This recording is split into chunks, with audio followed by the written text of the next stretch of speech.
ಪಟ್ಟಣದಿಂದ ಜನಸೀಮ ಬಂದ ತಂದೆಲಿಂಗನ ಗೌಡ ತಾಯಿ ಬಸಮ್ಮನ ಕಂದ.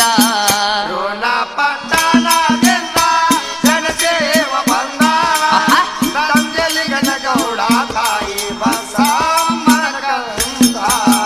ರೋಣ ಪಟ್ಟಣದಿಂದ ಜನಸೀಮ ಬಂದ ತಂದೆಲಿಂಗನ ಗೌಡ ತಾಯಿ ಬಸಮ್ಮನ ಕಂದ. ರೋಣ ಪಟ್ಟಣದಿಂದ